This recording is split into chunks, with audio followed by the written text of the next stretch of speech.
इस वीडियो में हम फंक्शंस और उनके स्क्वायर रूट्स के ग्राफ्स पे बात करेंगे। रूट का मतलब तो हम जानते हैं, मगर पहले ये वजाहत करता चलूं कि रूट लिखने का क्या मतलब है। फर्ज कीजिए अगर मैं अंडर रूट 9 लिखूं तो इसका मतलब है मैं इसके कलीदी रूट, जिसे उर्दू में कहते हैं प्रिंसिपल स्क्वायर रूट, उसकी बात कर रहा हूं। यानी मैं मुस्बत रूट की बात कर रहा हूं कि अंडर रूट 9 क्या होगा। अंडर रूट 9 3 के बराबर होगा। लेकिन हम जानते हैं कि 9 की रूट सिर्फ मुस्बित 3 नहीं बल्कि मनफी 3 भी है, जो कि गैर मुकद्दम रूट है या गैर कलीदी रूट है। तो अक्सर जगहों पे इस रूट की निशानदही करने के लिए माइनस साइन इस्तेमाल किया जाता है, जिसे ऐसे लिखते हैं कि माइनस अंडर रूट क्या हो जाएगा, ये -3 दे देगा आपको। जबकि अगर आपको दोनों रूट्स लिखनी हो तो उसके लिए आप प्लस और माइनस एक ही जगह लगा देते हैं, जिसका मतलब होता है प्लस और -3। अब हम फंक्शंस के जरिए एक नंबर और उसके रूट्स के बाहमी रिश्ते का जायजा लेंगे और इसके लिए हम इनके ग्राफ्स बनाएंगे। ग्राफ बनाने के लिए हमें दो चीजें चाहिए, लहसन और अदरक। नहीं, हमें चाहिए इक्वेशन और वैल्यूज। तो इक्वेशंस तो ये हो गई कि एक है y is equal to X का स्क्वायर्ड, तो दूजी है y is equal to under root of X. और अब हम इनमें कुछ वैल्यूज डालेंगे, यहां भी x और ये y। तो आसान तरीन तरतीब से शुरू करते हैं, यानी 0 1 2 से 4। फारसी भी पढ़ा देता हूं भाई। 0 1 2 3 और 4। पहले इसे फिल करते हैं। तो 0 का स्क्वायर बना 0, 1 का स्क्वायर बना 1, 2 का स्क्वायर बना 4, 3 का स्क्वायर बना 9 और 4 का स्क्वायर बना 16। और अगर इन्हीं को मैं y पे ले जाऊं तो यही तरतीब बनेगी, 0 1 4 का रूट 2, 9 का रूट 3, 16 का रूट 4। कलर गलत हो गया है तो मैं कलर सही कर दूं। तो आपने गौर किया कि शुरू में हालांकि मैंने गलती की थी, लेकिन उसी को उठा के मैंने यहां पे रख दिया। तो दरअसल y और x आपस में तब्दील हो गए हैं, और ये इसलिए है कि अगर रूट वाली इक्वेशन पे दोनों तरफ स्क्वायर लिया जाए तो क्या होता है, ये यहां से कट गया और ये बना y squared is equal to x। एक और बात ये कि रूट की मौजूदगी की वजह से हम सिर्फ मुस्बित दायरे असर या पॉजिटिव डोमेन लेते हैं, क्योंकि यहां पे नेगेटिव नंबर्स पे फंक्शन का कोई वजूद ही नहीं होगा। तो चलिए अब इन दोनों फंक्शंस को प्लॉट करते हैं। ये हो गया y is equal to x squared, जबकि ये हो गया y is equal to under root X. थोड़ा सा जूम आउट करते हैं, इसको मैं कर देता हूं नीला और इसको मैं कर देता हूं लाल। क्या ये महज इत्तेफाक है कि ये दोनों एक दूसरे का इनेकास यानी रिफ्लेक्शन है? नहीं, ये इत्तेफाक नहीं है। रूट और square function y is equal to X में मुनकिस होते हैं। यानी अगर आप सिर्फ इस हिस्से को देखें, मैं थोड़ा सा जूम कर दूं, तो ये दोनों line y is equal to x के गिर्द रिफ्लेक्ट होते हैं, या यूं कहिए कि y is equal to x पे कलाबाजी खाते हैं। तो मैं y is equal to x भी बना दूं।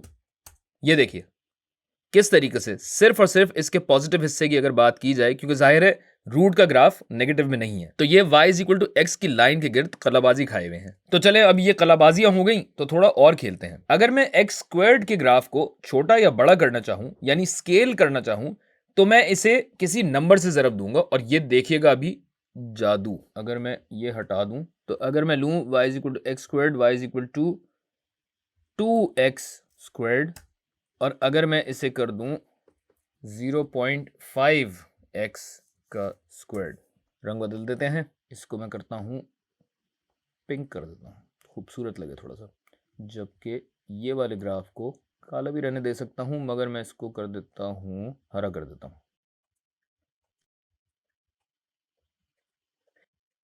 तो ये देखिए y is equal to x squared वाला ग्राफ लाल में है, y is equal to 2x squared वाला ग्राफ हरे में है, जबकि 0.5x स्क्वायर्ड वाला ये पिंक कलर में है। अगर मैं एक से बड़ा नंबर डालूं तो शक्ल या बनावट वही रहती है, बस ये पैराबोला थोड़ा सा दुबला हो जाता है, यानी हम बहुत जल्द ऊपर जाना शुरू कर देते हैं। जबकि अगर एक से कम नंबर डालूं तो इसका मुंह खुलता जाता है और पैराबोला चौड़ा होता जाता है। यह कहलाता है स्केलिंग फैक्टर। इसी तरह अगर मैं इस पैराबोला को दाएं या बाएं ले जाना चाहूं तो मुझे नंबर जमा करना होगा। मसलन अगर मैं चाहता हूं कि इसे 4 यूनिट दाईं जानिब ले जाया जाए, तो मैं -4 को x में जमा करके पूरे का मुरब्बा ले लूंगा। तो इसे मैं हटाता हूं और इसे हटाता हूं, ये मेरा एक्स स्क्वायर्ड है, अब अगर इस एक्स स्क्वायर्ड को मैं लेफ्ट या राइट करना चाहूं तो ये देखिए एक्स माइनस 4 पूरी चीज का अगर मैं मुरब्बा ले लूं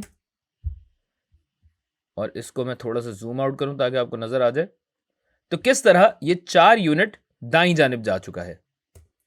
या ये कहिए कि अगर मैं इसको 2 यूनिट बाईं जानिब अगर लेके जाना चाहता हूं तो x प्लस 2 की ताकत 2 अगर मैं करूं तो किस तरह ये नया वाला ग्राफ 2 यूनिट लेफ्ट पे बना। अगर समझ में नहीं आ रहा तो इसे यूं समझिए कि 4 माइनस एक्स में 4 डालूं तो y सिफर आता है, या अगर 2 प्लस एक्स में -2 डालूं तो y सिफर हो जाता है। और ऐसा पूरे फंक्शन पे होता है, यानी y की तमाम वैल्यूज वैसी की वैसी रहती हैं, सिर्फ और सिर्फ पैराबोला आपका दाईं या बाईं जानिब चला जाता है। तो इसमें थोड़ा सा रंग भरते हैं, वो नीला हो गया, इसको हरा ही रखते हैं। तो इसी तरह अगर मैं चाहूं कि मैं इस लाल वाले ग्राफ को 1 यूनिट ऊपर लेके जाऊं तो इसके आगे मैं +1 लगा दूंगा, जिसका मतलब यह है कि सारी y वैल्यूज 1 यूनिट ऊपर चली गई। या अगर इस नीले वाले को, नीला वाला कहां है, ये रहा, अगर इसको 5 यूनिट नीचे लेके जाना है y एक्सिस पे तो -5 यहां पे कर दिया। और ये देखिए किस तरीके से, थोड़ा सा जूम आउट करूं, रंग पता नहीं क्यों काला हो गया इसका, मगर बहरहाल आप समझ गए हैं। आपको दिखाने के लिए फिर भी हम जरा इसको नीला कर देते हैं। ये नीला वाला है और ये आपका लाल। और अब अगर मैं चाहूं कि इस ग्राफ का मुंह खोला जाए या बंद किया जाए तो मैं क्या करूंगा कि इसे 0.5 से ज़रब दे के देखते हैं ये वाले ग्राफ को। ये जो हमारा नीला वाला ग्राफ था, इसको अगर मैं 0.5 से ज़रब दे दूं तो ये देखिए कैसे इसका मुंह खुल गया। थोड़ा और बड़ा दिखाने के लिए 0.1 कर दूं तो बहुत ही बड़ा हो जाएगा। ये देखिए किस तरीके से इसका मुंह खुल गया। और ये हरकतें हर फंक्शन के साथ की जा सकती हैं। तो चलिए अब यही सब y is equal to √x के साथ करके देखते हैं। ये आया आपका y is equal to √x, जो कि ऐसा बना। अब इसे अगर मुझे दाईं जानिब 5 यूनिट लेके जाना हो तो मैं क्या करूंगा, यही √x जो है इसकी तमाम x वैल्यूज में से 5 निकाल दूंगा तो ये दाईं जानिब 5 यूनिट चला जाएगा।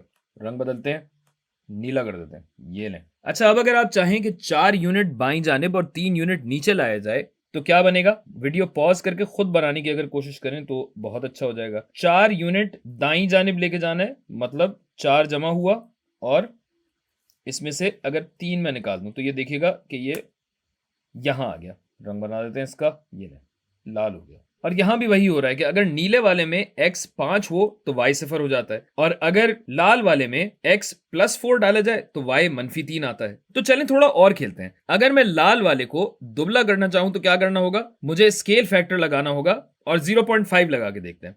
या अगर नीले वाले को छोटा करना होगा तो इसे 3 से ज़रब दूंगा। तो ये करके देख लेते हैं कि अगर मैं इसे 3 से ज़रब दूं तो देखिए किस तरह ये नीला वाला बड़ा हो गया, और अगर इसे मैं छोटा करना चाहूं तो 0.5 यहां लगा दूं और छोटा हो गया। और अगर मैं इस वाले ग्राफ को, जो कि ये था मेरा, इसको मैं कहिए कि 5 यूनिट ऊपर ले जाना चाहूं तो ये देखिए किस तरह ये 5 यूनिट, पूरे 5 यूनिट, 1 2 3 4 5 यूनिट ऊपर चला गया। वाज़ेह रहे कि यहां सिर्फ कलीदी या प्रिंसिपल रूट की बात हो रही है, क्योंकि रूट में गैर मुकद्दम रूट या गैर कलीदी रूट एक तो वैसे ही होती नहीं है, क्योंकि मनफी नंबर का रूट नहीं होता, और अगर किसी तरह होती भी है तो फिर ये फंक्शन नहीं रहता। क्यों?